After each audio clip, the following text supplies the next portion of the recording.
Hey everyone, this is Mike Cook and Positive Connections Radio. I'd like to add a little pre-podcast talk with you and ask you to come to my page, Positive Connections Radio, on Facebook, Spreaker, wherever you get your podcasts, and listen and like it. Add some comments if you can. I'd really appreciate it to see what y'all are thinking, and if I can make any connections with you, that would be great. Now, Laura Murray is on the show today, and she is a positive connection for sure, in more than one way. And my connection with her is related to my earlier podcast with Jason Ritchie, episode 15, and Project Rebound. Now, I was a police officer in the 90s. And here's the connection to my former career as a police officer with Laura. And I didn't realize this. Well, I realized it early on in the podcast when she said she was part of a cartel involved in an operation called Operation Tarpit. Now, Operation Tarpit was multi-state wide, countrywide, I believe. And of course, it had to deal with heroin. So in the 90s, 98, I was working patrol, and another person that was working vice narcotics, the position that I ended up getting, he was a part of this in Carlsbad. And it was a huge case. And so I did talk to her off the air about it. And it's just such a coincidence and a synchronicity for sure that she's come all the way around. So it'd be really great to have this information sent to the person that was in charge of this operation back then, and see where Laura is now. So I hope you enjoy the show. Let me know what you think.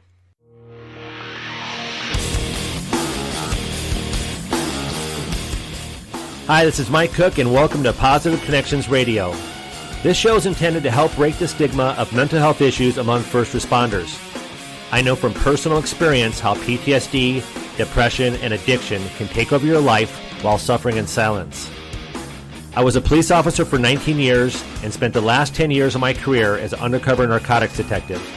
I didn't reach out because of fear, lack of trust, shame, and stigma. It took me losing it all before I got help. With a new perspective and passion for life, I can now help others find a way out. Working together with peer support, wellness units, and the mental health and recovery field, we can bring about positive change for the ones who protect us all. The guests on this show offer unique and valuable information, support, and experience, and are the voice for those waiting to be heard. Enjoy the show.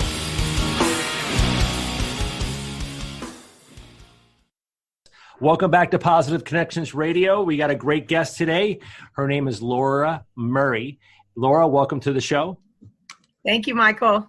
And I'm not going to explain everything. I'm going to go right to Laura. And Laura, start back from the beginning and sort of show where you were, and then what happened, and then where you're at right now, coming out the other side. Well, I started taking criminal justice classes in the early 80s. I started going to community college, to Palomar Community College, and with hopes of being a probation officer. And I was a single parent. I had a very young son. I worked part-time, and I went to school, and everything seemed very black and white to me. You know, bad people went to prison, and good people worked and had a good life. And things continued on, and I noticed I had to work more and more since I was a single parent and I believed in the American dream. But somehow, like many in our country, I turned to addiction to deal with stress. Okay. And I was pretty ill-suited to do that. Like most people. I really didn't start getting in trouble, and I just dabbled and dipped a little bit in it. Luckily, I'd like to say my son was shielded, but he wasn't shielded that much. You know, there was never any CPS. I was never arrested. There was never any of that, but I'm sure he saw signs of my addiction. Right. Was it alcohol and drugs? Yeah, combined? it was alcohol and drugs at that time. Not so much alcohol, just drugs. And, meth came around in the 80s, and that helped me work longer hours, Of So course. that helped with the overtime. And then I lived in Del Mar. That also was a higher income area. A little I expensive wanted, there. yeah, and I wanted to keep my son in the Del Mar school district. So I worked and worked as hard as I could to keep him in that district and work in Del Mar. Um, but the drugs did start to take a toll, and of course, like many, instead of helping me cope, they actually gave me a lack of coping skills. Right. When my son was 19 in the late 90s, I had gotten involved in a cartel, believe it or not. It turned out to be the largest heroin cartel trafficking in the U.S. It was named Operation Tarpit by the DEA, and all around the United States, there was about 237 of us arrested at the same time. Mm-hmm. Of course, I had no idea how big the scope of what I had gotten myself into was. My son was in college, so he, again, was not involved in any of that. The DEA had been watching us for years. It was a very dangerous, like most cartels, a very dangerous line of work that I was in. Sure. I received the longest sentence of all the females due to my involvement as what we called a trainer. I would train the runners when they would come up for a 3-month stretch to work and to traffic, and they would leave again. So I went to federal prison. I received 60 months for my part in the cartel, which was the most of all the females. And the other ones were just wives or maybe had one count, and thought I had learned my lesson. But what I didn't learn was coping skills. What I didn't learn was how to deal with the problems that brought me to prison in the first place. So I got out. I got a job right away. I was clean. I thought I was doing everything right. I worked in Northern California. I was in the Operating Engineers Union, but I still drank every once in a while. Not blind drunk, not what I would at the time wouldn't call myself an alcoholic. But I worked very long hours to make up financially for everything that I had lost. And I eventually bought a home up in Northern California in a town called Paradise. Mm-hmm. You may have heard of it since the whole entire town has burned down Right. a couple years ago. And it was a really nice little house, and it had rental property on it, and I thought I was living the American dream again. Still drinking a little bit, not using any drugs. But after I bought the home, I felt a lot of pressure. And then came the home loan crisis. They started switching my loan from lender to lender. It went from Wells Fargo to Chase Morgan to Fannie Mae. It went to several lenders. Within like a 6-month period, my loan was swapped and changed around between about 5 different lenders. And I knew something was going on. Up in Paradise, you're pretty isolated. It's a very small town in Northern California, and there's very few services. And then one day at my heavy equipment job in Northern California, I had almost 5 years, which was enough to be vested in the company, but was short 3 months. Mm-hmm. They called 10 of us in, mostly older women, and a couple people who were Hispanic. They called us all in and laid all 10 of us off in one day. We lost everything. We lost our benefits. We lost our job. At first, we huddled together. We pulled our resources for new jobs. We tried to pull ourselves up by straps. Some did, some didn't. I took another job at Sierra Nevada Brewing for $4 less an hour driving heavy equipment. In the meantime, the banks started to foreclose on my home because of that $4 an hour cut. I was just barely making the mortgage and had missed 1 or 2 payments and then would pay it off with my credit card, just putting me deeper and deeper into debt. In the meantime, since I was working at a brewery, I started drinking more because they give you beer every payday, free beer, as long as, as well as your paycheck. Right. And so I actually had more beer than I had food. So it was a strange kind of hell where you have the best beer that you could drink, but no food. Wow. So, and at the time I was on insulin. I was an insulin diabetic, and they paid for the insulin, but they didn't pay for the needles. And it was very strange trying to get by. And I remember walking around in stores wanting food so bad, and then going to my car and crying because for some reason, I could not shoplift. But I was just so sad that I was hungry and I couldn't get any help, couldn't get food stamps because I had the prior drug conviction. So I went to churches to get food, which is like a loaf of bread and peanut butter. It's not real food. Sure. And it's not food that a diabetic should have. Right. So they completely, of course, I fell further and further behind. They completely foreclosed on my home. I left the renter in place. The poor renter had no idea what had even happened to her. Mm-hmm. And because I was so irresponsible. And I ended up relapsing. So to make things even worse, now I'm back using heroin. I'm living in my car, and my home is gone. And of course, I have great folks, but they're not going to support me while I'm using, and I can't blame them for that. Mm-hmm. They didn't want me anywhere near them. So, I don't know how people can live in their cars or on the riverbanks, which is where most of the people that got their homes foreclosed on lived, along the Sacramento River. But I know I was very bad at it. And it was the middle of summer in Sacramento, really hot. I'm in my car, and I just decided one day after my phone broke and Sprint said they weren't going to pay, even though I paid insurance, they weren't going to pay for a new phone, that I'd have to pay an additional $200 in addition to paying my insurance.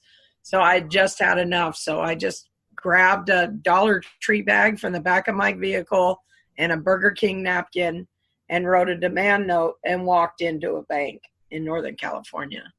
Wow. And so I ended up. What happened, right? So how much thinking did you have to do before you went in the bank? Was it just an automatic thought like, I need to get money and this is a way to do it? No, it wasn't. It wasn't an automatic thought at all. It was something that I needed medical care. I was hungry. To me, I thought that I was going to die doing that. And I thought, well, I wanted my money back from the bank. I knew that they had foreclosed on my home with astonishing swiftness, which turned out later to be an illegal foreclosure. But I just had it. I felt like, of course, as a drug addict, you always feel like a victim, but also the social injustice behind me working my ass off and not, and instead receiving a foreclosure, and instead all this stuff happening to me. I was like, I'm just not going to take it anymore. I'm going to go in and I'm going to get my money back, and the heck with what happens. It couldn't have got much worse for me. Right. So you walk into the bank. What bank is it?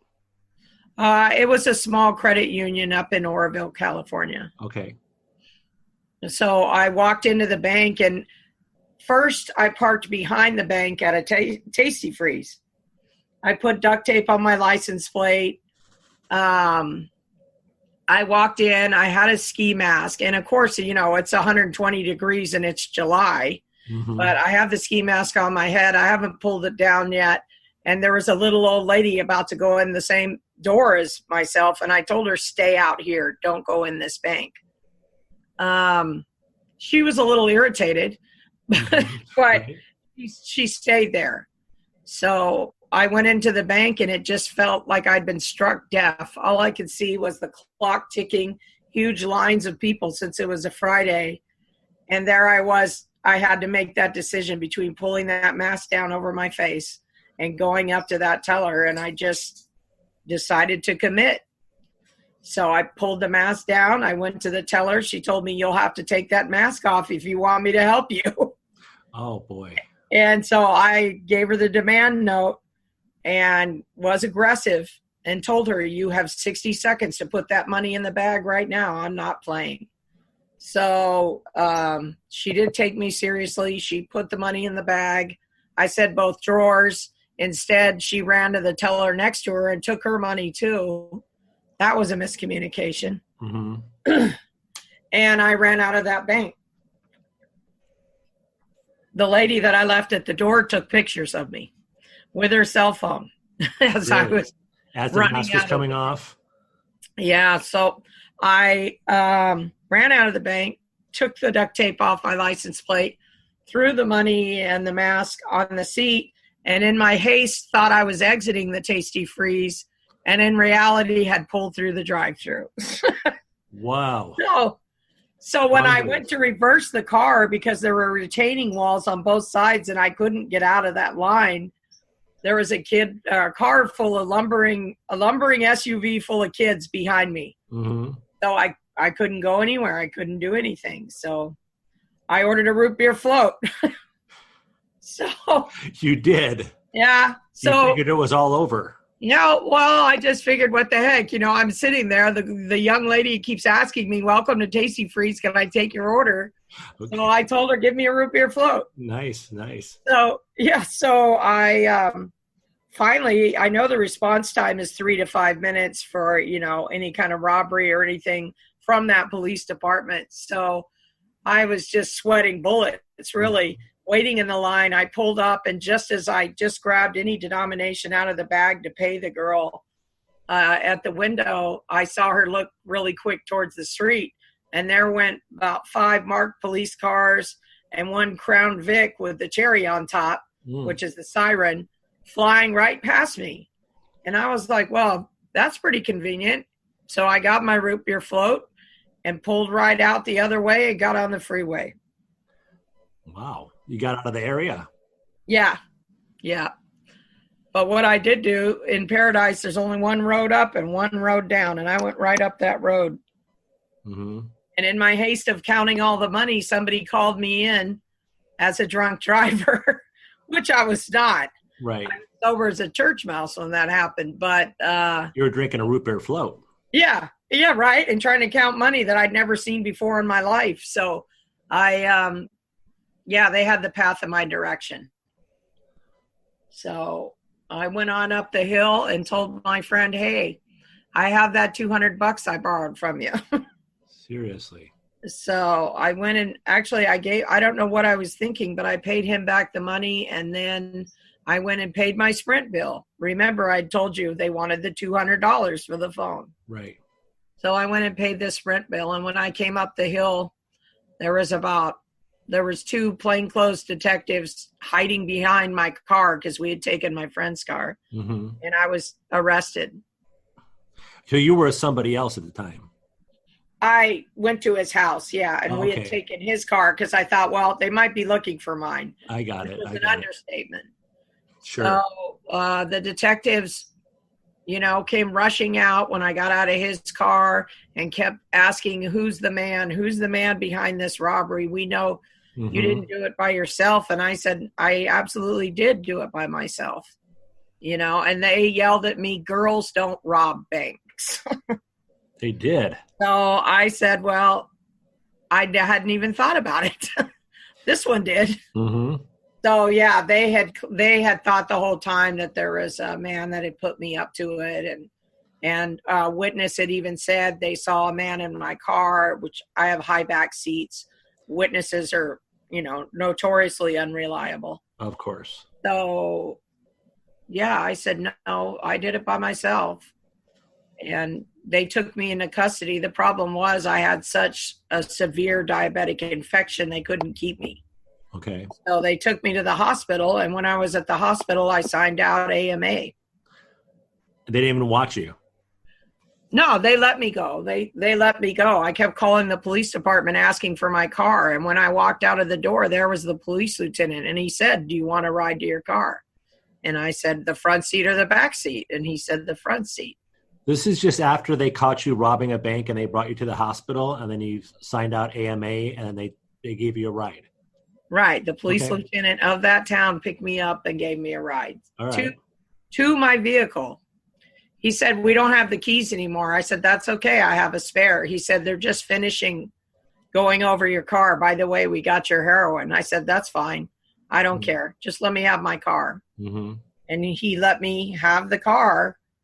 And I drove off. And 2 hours later, I robbed another bank. So What was the reasoning for them letting you go? They didn't believe that you robbed the bank, or you were... Oh, no, they knew. They had footage of me robbing the bank. They let me go because it's a small town. And unfortunately, you know, if you're on the right side of that small town, he said, well, you got a couple days till your warrant drops, so enjoy yourself. The problem was enjoying myself was not an option. I had a severe infection that was so painful. I had no food. I had $5 for gas. And in my mind, I'm thinking, yeah, I got away. But in reality, it was back to the same hell that I was trying to get out of to begin with. And then probably you're strung out by then because you're doing heroin. Oh, yeah. So you don't have any drugs. I'm completely strung out. I'm in horrible pain because of the infection on both legs. It was a nightmare for me. I didn't know how to get myself out of it. Okay. I didn't know where to even begin to get help because I tried to go to the hospital for the infections, but because I had no health insurance, they wouldn't take me at the hospital.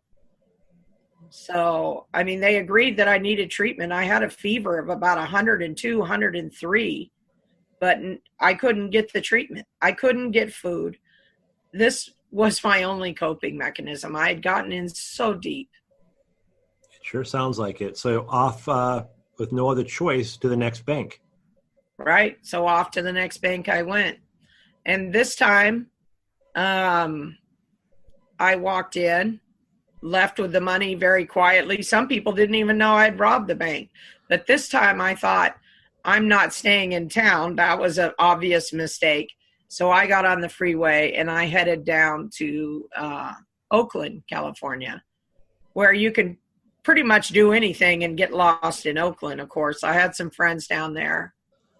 So I stayed there in Oakland for a while.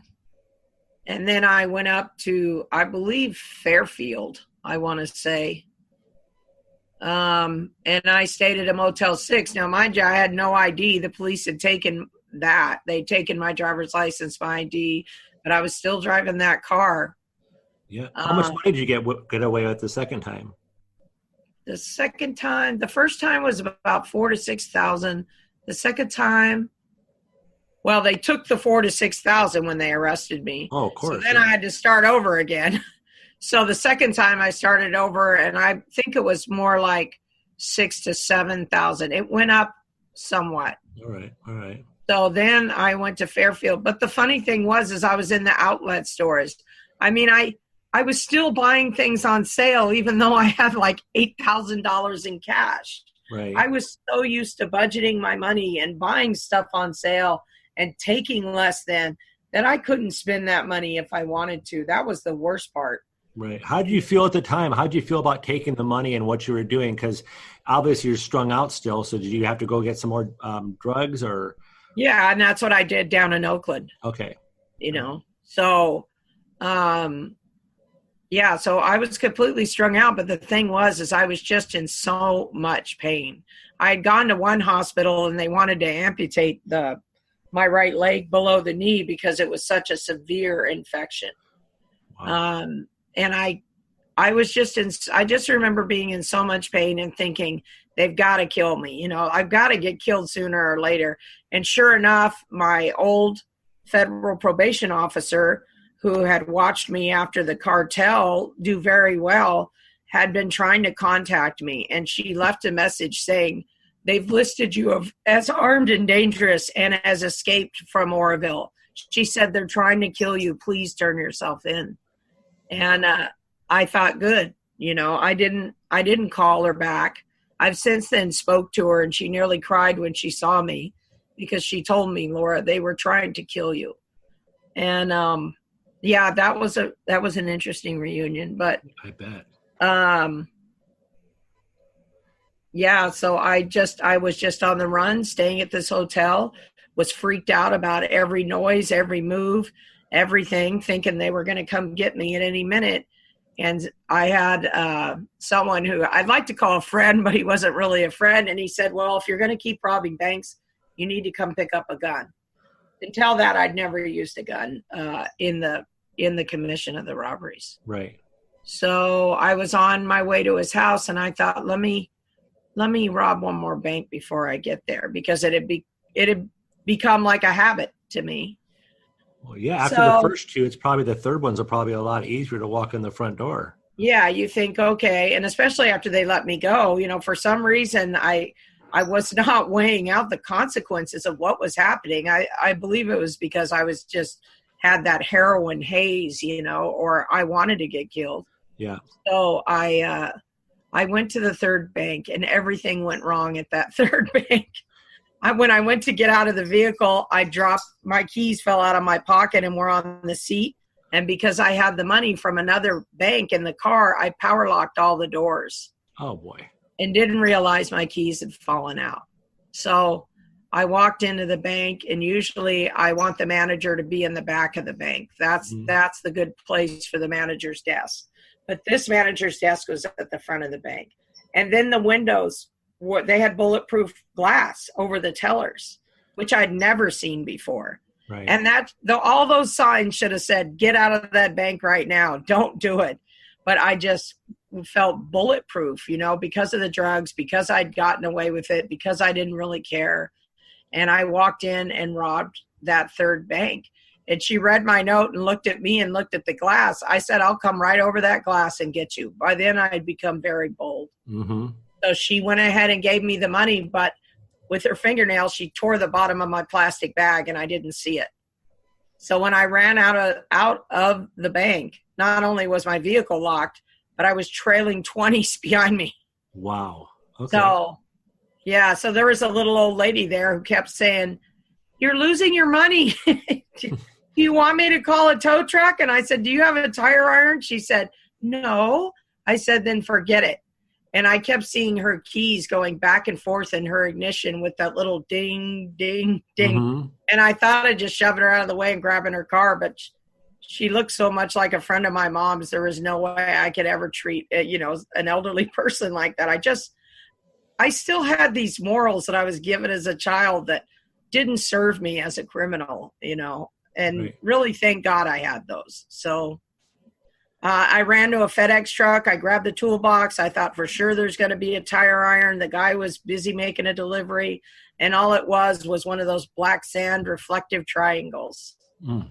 So I, tried to break the window. It was a newer car with pressurized glass. Couldn't break it. And by then the cops had descended on me. And they told me, you won't escape like you did in Oroville. And they had the dogs on me. They had the tasers on me. They had everything on me. I complied. I thought, I didn't escape in Oroville. What's he talking about? The police lieutenant let me go. Right. But again, the police lieutenant was covering his own, and had me listed as armed and dangerous and an escapee and everything else. Yeah, it sounds like a big mistake letting you go the first time. Right. But it all comes down to my mistake, so that's, yeah. So yeah, he let me go the first time. And sometimes I sat there in the cooler thinking, if he hadn't let me go, I probably wouldn't have got this time. But in reality, I can't blame anyone but myself, That's a good outlook, especially going through what you did and what you did. So you get arrested for the third one, and then what happened then? So that was down in Davis. Okay. And in near the UC Davis, in a town in the county of Yolo. Okay. So I was put into a county jail where there was a lot of gangs in there, and they kept asking me, what set are you from? Where are you from? First of all, they had me in segregation, I think, for probably 65 days. Because I was coming down off of a lot of drugs, Klonopin, Vicodin, morphine, heroin. I was taking all the prescription drugs for the pain and the infection. Mm-hmm. But they took me off it right away. They just stopped everything. And it made me so violent. I believe it was the Clonopin. It made me so violent that I attacked any cop that came near me. Any CO that came near me, I fought. What about your infection at that time? Was it still they worse? Actually had medicine that was flown in, or not flown in, but delivered from UC Davis. It turned out it was MRSA. So I had strep. I had, what else? I had a myriad of different infections. So they actually got medication. Of all the jails to land into, I landed into one right next to UC Davis, and they were able to treat it. Okay, good. They were able to keep me and treat it and debride it, and it was extremely painful. And in the meantime, they had taken me off everything. So, because I'm not normally a violent person like that, so they had to actually put me back on it. They realized after many fights on either side that they had to wean me off it. You can't just pull somebody off those kind of meds like that. Right. So I stayed in segregated housing which is nothing. You have nothing. Like I had maybe one letter and it was held against the glass. I got a shower maybe once a week, maybe twice a week, but at the very most twice a week, and they would be held against the glass. So I had no contact, no nothing. And all the psychs were asking is, do you hear voices? Do you want to kill yourself? Do you want to kill others? Do you, there was no counseling involved. Right. So. And you had to you got a public defender, I guess, for your case? I had a public defender for my case. And of course, like most public defenders, she was very overburdened and had a huge caseload. Mm-hmm. And wanted me to plead to 18 years. I wasn't going to plead to that. I did have some knowledge of the legal system, a very bare bones knowledge, and I knew not to plead to that. Right. Then they came back a week later and charged me for the drugs that were in the car. Mm-hmm. I don't know how they could have done that, but there was legal precedent set for them to do that. So we went back and forth. I stayed in that jail for nearly a year fighting that case. It was even in the newspaper articles, bank robber does her own legal wranglings. Well, mm-hmm. Of course I am. I'm fighting. I'm sober now. I'm fighting for my life. I realized, that I was in a lot of trouble, Right. So what happened? So what happened? Well, you get to court and they sentenced you. And did you actually, fall on the sword and plead guilty and admit? No, I actually fought it. What little legal resources we have, you're not allowed to go to a law library, but you are allowed to ask for precedent and this and that. And it was then that I realized that while on a spree, since I was caught in the last county first, that whatever they sentenced me to would be what Butte County would sentence me to. So if I took 5 years for bank robbery, which it's a 2, 3, 5 spread, if I took 5 years for bank robbery, that means Butte County can add on 5 years also. But if I only take a year for bank robbery, that means Butte County cannot charge me for more than a year. Okay. So realizing this, I told them, you can give me the maximum for the drugs. I'll take it. I said, and give me a year for the bank robbery down here. And they did. After they got tired of arguing with me after 11 months, and that was the plea. So I ended up with 6 years at 85 with a strike from Yolo. I was transported to Chowchilla at the height of the overcrowding. Was there maybe 3 months, pulled off the yard and taken up to Butte County for sentencing. So I was in Butte County for, I think, 10 months doing the same thing, fighting back and forth. When the judge went to sentence me, he said, I'll sentence you to the maximum. And the attorney said, I'm afraid you can't. There's already been a sentence. There's already been a precedent set. And he threw up his hands and said, what am I even here for? So I got a year for that bank robbery. They dropped the second one because the police lieutenant gave me a ride to my car, and they would have had to drag his name through the mud again. Right. And he was a nice, good old boy. He was a nice guy, and they didn't want to do that. Right. So they told me, you just better be careful when you come back up to Butte County, because there's a lot of sheriffs up here that aren't happy that you embarrassed that police lieutenant. Have you been back there yet? Yes, Okay. I have. Okay. I have. All right. My folks live there, so of course, I go back there. But so I ended up with 8 at 85%. I consider myself extremely lucky for that. While I was incarcerated, I was also given a settlement for the illegal foreclosure of my home. Really?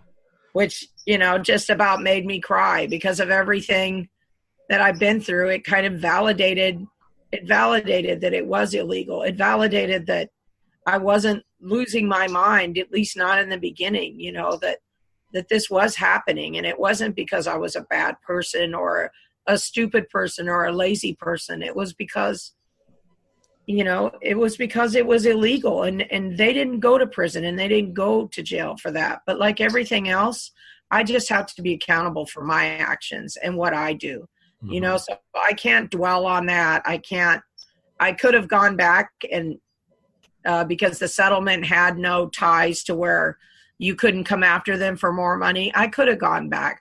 But that whole thing made me so sick that I never want anything to do with it again. I don't want to sue anybody. I don't want that. I just want to know that, yes, that was illegal. No, you weren't stupid or lazy or dumb. It happened, and you had bad actions. You're not a bad person, but, everything combined together, drugs, loss of everything, you made some really horrible choices and you're owning up to it. Right. So also, while I was in, I was in state prison. They could have sent me to federal prison, but the federal prosecutor said, we're overcrowded too. This was the time, like I said, when everyone was overcrowded. He said, if you can just charge her for robbery, do it and take her, because we can't afford it. So I didn't go back to federal prison. I went to state prison, and I went to a level 4 state prison in Chowchilla. Okay. And in addition to receiving the settlement, which was eye-opening, I also looked around and saw who I was locked up with. People that were lacking social equity, people that were lacking education, people that never, ever had the chances that I had. And I started to realize what incarceration in the U.S. means and what groups of people are being disenfranchised. And it really brought me out of my own, pity party, and made me start to be proactive and start to tutor other girls and work as a teaching assistant in there. What about mental illness? You see a lot of that in prison? There was a lot of mental illness in there. And yes, there are psychiatrists in there, but not everybody needs a psychiatrist. Not everybody needs psych meds. There were people doing the Thorazine shuffle in there that were shuffling around, and those people were victimized. They were attacked. People wanted to make names for themselves on the yard. So they would attack the EOPs, which is the extended outpatient program that they have for psych patients. And they were severely attacked. They were taken advantage of. They were talked down to by the correctional officers. It was really tragic. Sounds like it gets to you right now, just thinking about it. Yeah, well, this is what motivates me today. So I was finally given an opportunity to go to a program at the end of my time, which had never been done before. Most of the opportunities go to the half-timers, to the 35%ers, to the nons, they call them, non-violent, non-sexual, no risk, low risk. But they started creating a program for people on a case-by-case basis. You couldn't be an arsonist or a sex offender, but you would be eligible for this program. And for the women, it was called CCTRP, which is Custody to Community Treatment and Reentry Program. Okay. And as I said, it's a case-by-case basis. By then, I'm a second striker, doing 85% of my time with a violent chrono. Even though I didn't use a gun, robbery by nature is violent through threat or intimidation. Okay. So I went to this program, and for about 2 weeks at this program, I asked to go back every single day. It's built on a behavioral modification model. And when I got there, when I was in prison, first of all, my name was changed in Yolo County. Laura was never my name again. It was always bank robber or Banks. Really? And it was affectionate. It was affectionately my birthday party, my birthday cards all said happy birthday bank robber, bank robbers having a party, all this stuff. But I felt like I had made it a good name. I tutored people to try and help them get their GED so they could show their daughters, so they could show their kids that they could do it. I went after people that ripped off people that had mental illness and whatnot. I had a certain clout in there. My pajamas were ironed, my hair was brushed, my hair was braided, my laundry was folded into nice little cubes. I had certain benefits, what they would call a juice card. Okay. However, I didn't get it from threat and intimidation. I did it because I stood up for people that didn't have anybody else to stand up for them. You became an advocate in prison. Exactly. It made me really mad, and it probably went back to my home being foreclosed on, but I didn't like people who took advantage of other people. And if you were one of those people, you didn't get any of the services which I could get, which was your cigarettes, your shelves for your locker, your extra blanket. I controlled a lot of that. Unfortunately, I still had a criminal thinking mindset at the time. So although I didn't use drugs again in prison, I did traffic in contraband, in all honesty. There's a lot of that going on too, right? Yeah. I mean, that's how you survive in there. That's how you survive. It's more of a cumulative disadvantage and constrained choice type of thing, where these are your options and this is normalized in there. So, and there is a lot of social learning, and that's what they're talking about when they say you can go in a straight person and come out a convict. Right. So, a whole school in there to live a different way, being incarcerated. Right. And if you're marginalized or disenfranchised, this is how you work with it in this society. So I got out. I kept going to the parole agent every day and saying, send me back. I don't want to be in this punk place and this and that. You're writing people up for an extra cup of coffee. I didn't get it. That, it's all about compliance. And if you break one rule, then you can break any rule. So, but there were girls there that knew me from inside, and they said, I still need help with my GED or my high set. What do you say about tutoring me? And I was like, all right, cool. You seem like you want to do it. Let's do this. They would take extra time at night, we would study together. And one time the education coordinator had forgotten something in her office, and she came back and caught us studying in the kitchen with a flashlight. It was after hours. That's a violation. So she told us both, return to your quarters. I'll talk to you in the morning. And I'm like, oh, great. Here it goes. And the girl that I was tutoring is like, please don't write her up. It's not her fault. She was just helping me. And the education coordinator said, we have tutors, and she's like, I don't learn anything from those tutors, which I'm like, oh, great. You're making it worse. Right. So we went in the morning. She went in and she came back and she gave me the thumbs up. She's like, I didn't get a write up. I'm like, great. She's probably going to write me up. So I went in, and I didn't know this lady from a can of paint. And she said, give me the names of the people you've been tutoring. And I'm like, the typical convict attitude. I'm like, I'm not telling you nothing. Right. And she's like, you're not in trouble. I just want to know, because certain test scores are going up, and I want to know if there's a correlation. And I was like, all right then. So I gave her the names, of the 4 girls I had been tutoring. And she's like, that's what I thought. And she didn't say anything else, but she asked me something that no one had asked me in years. And she said, what's your deal? what do you want to do anyway? What's the deal with you, Murray? And no one had ever asked me that in prison, because a lot of resources, understandably, are spent on the youngsters in prison. You know, the ones that have come from really bad homes and that have gang ties and that have gone through domestic violence and all this. I kind of got passed over because I was under the radar. I was older, and oh, that's just bank robber. Leave her alone. You know, she's all right. She'll be okay. So no one ever asked me that. So I was struck kind of dumb by that. And I told her, you know what? I always wanted to finish my undergrad degree. And I really, more than anything else, wanted to go to San Diego State. And she's like, well, what if I tell you that I know someone at San Diego State? I'm like, yeah, right, whatever. And so she goes, all right, get out of my office. You're not getting a write-up. So I leave her office, and she called me in about a week later, and she said, you know, there's a program at San Diego State. And I spoke to the program director, and you have an appointment to talk to him on the phone. And I was like, really? I go, oh, you're full of it. She's like, no. So, yeah, I ended up talking to the executive director, Alan Mobley, or Dr. Mobley. And he said, you know, I looked at your transcripts, and you probably have about 19 more units before you can transfer. You've got to take that all in one semester. Do you think you can do it? Wow.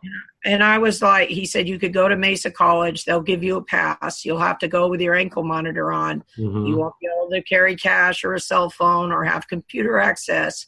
But do you think you can do it? And I said, time? Are you still at CCTRP or? Yeah. And so I'm still in custody. Okay.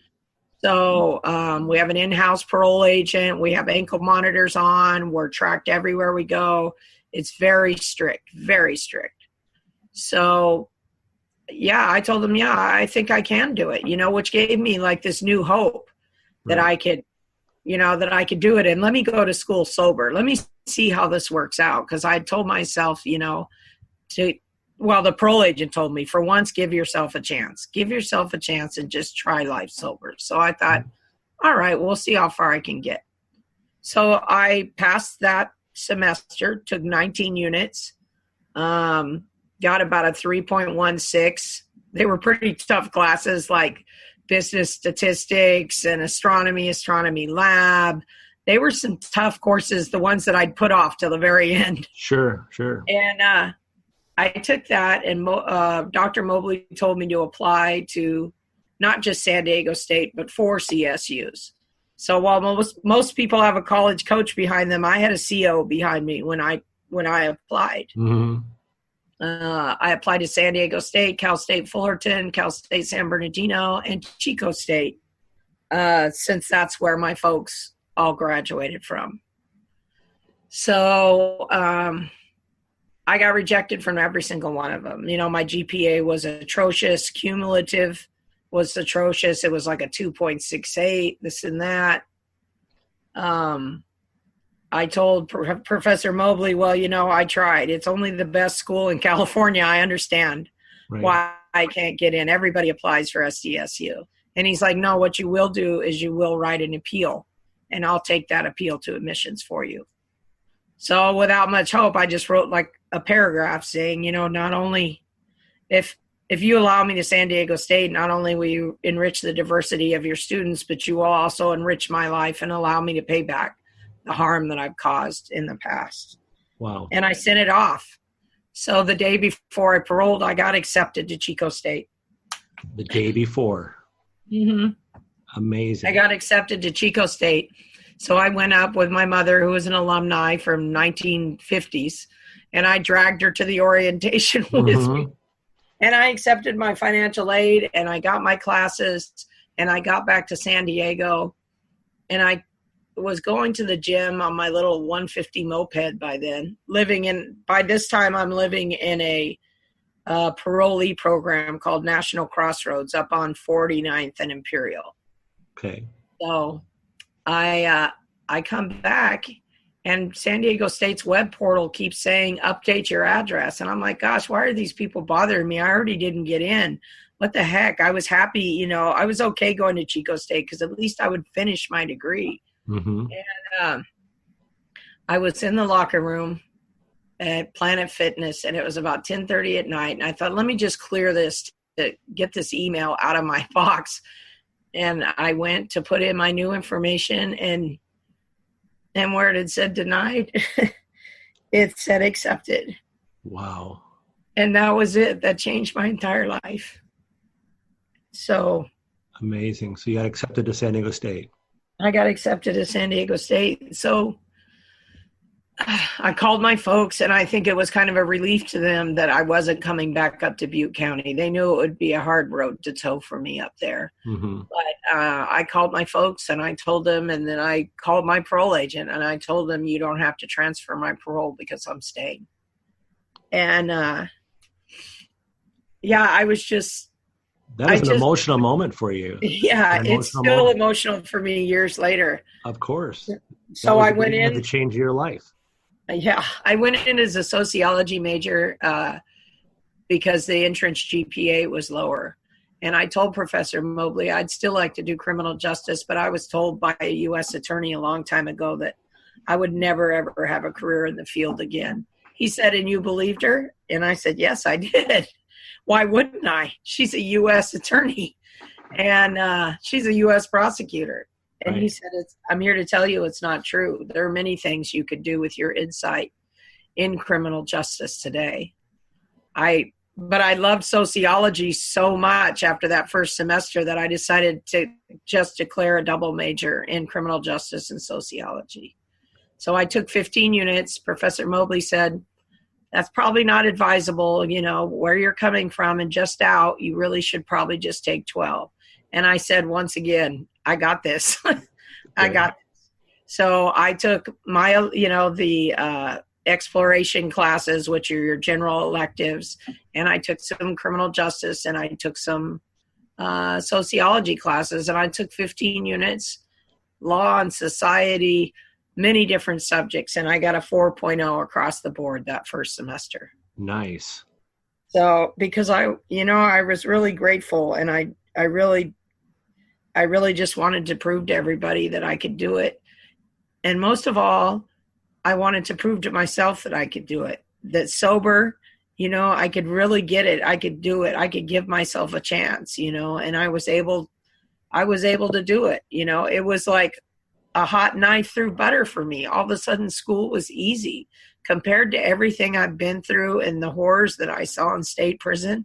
School was a piece of cake. And you're sober.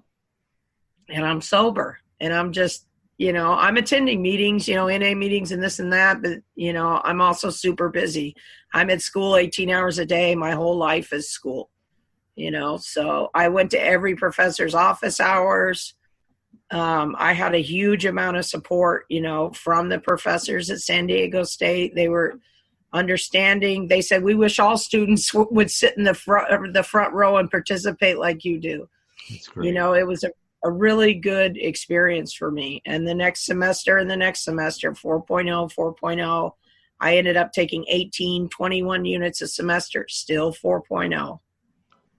Amazing. So then I decided, probably about 2/3 the way through, just before it was time to apply, that I would go to grad school. And I thought, this is amazing. I can't believe I would ever go to grad school.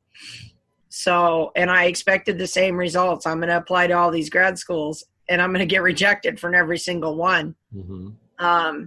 But the funny thing was, I applied to all these grad schools, UC Irvine, San Diego State, Cal State, San Bernardino. And this time I was accepted to every single one. So, but I never forget, I always reach back and help the ones that come from behind me, that parole out of prison. Hey, this program is available to you. This life is available to you. You don't have to go back to what you were doing. You don't have to just let life happen to you. You can live life. You can make it happen yourself. Exactly. And that's CCTRP? That was CCTRP had actually given me that start. Right. They gave me that foothold. If I'd have just paroled to the streets from prison, I would have just floundered around, maybe drove heavy equipment again, which for a woman my age is getting worse and worse. Sure. It's very demanding work. So, and who would have thought that I could go back to college at such a late age with such a traumatic life event and be so happy and do so much, and make something of myself. Exactly. So what are you doing right now?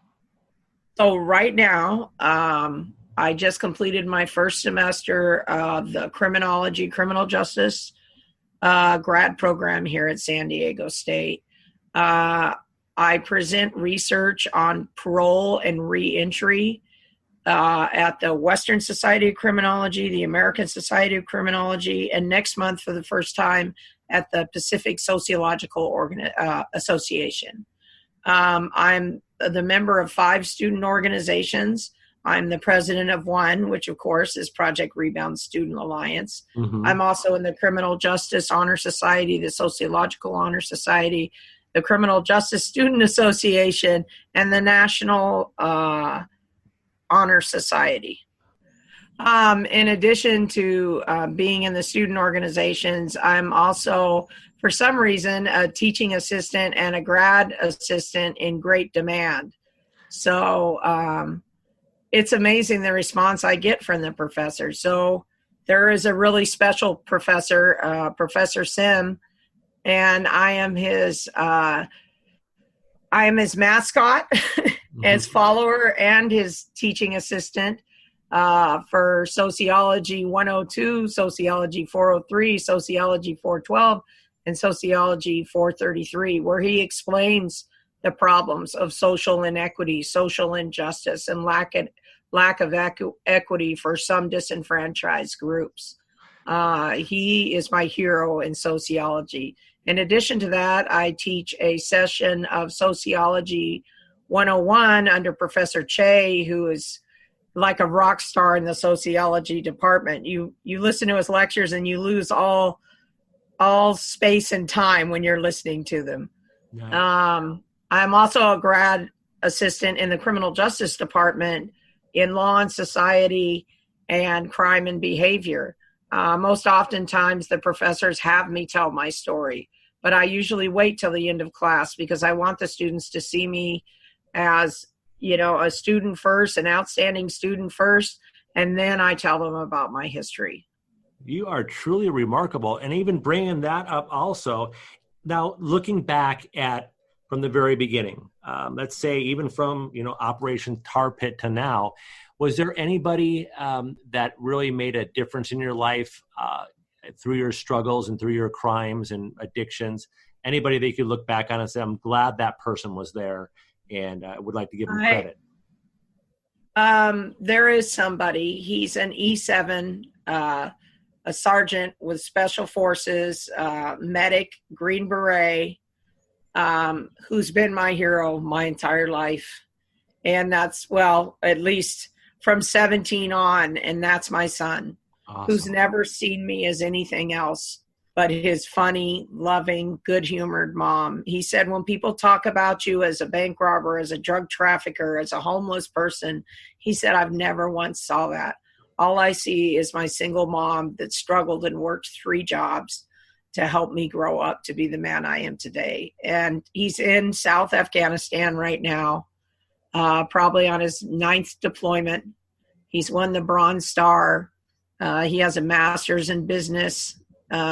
He's just, I don't know how lucky I got to have a son like that, but everything I do, I constantly think of him. And I thank God how I disappointed him. And he always tells me, you've never disappointed me, even at your worst. So, that's someone, even with the clearance that he has to have for his job, that's someone who has never, ever let go of me. He could have easily disowned me and easily, just gone on his own. He didn't, he doesn't need financial support or anything else from me, but he told me what I've always needed is my mom. That's great. And what's his first name? His first name is Andrew. Andrew, you definitely should be proud of your mom. And is there anything you want to talk to Andrew about? You want to say anything to Andrew? Because I'm sure he'll be listening to this. I just want to tell him how proud I am and thank you for not giving up on me. And it's always been me and him. We're the double duo. No. And I'm just proud of the man he's become. And I'm grateful for his service to his country. And, I felt like him coming from a single parent home, the The military was something that he had to do to complete his education, but he's made it his own. And he's a very intelligent, strong young man who not only fights for his country, but fights for his mother as well. That is great. What a freaking happy ending to this story. Thank you so much, Laura. You're welcome. You're an amazing woman, and I know that you're bringing hope and inspiration to others for sure and giving back. Thank you, Michael. You got it.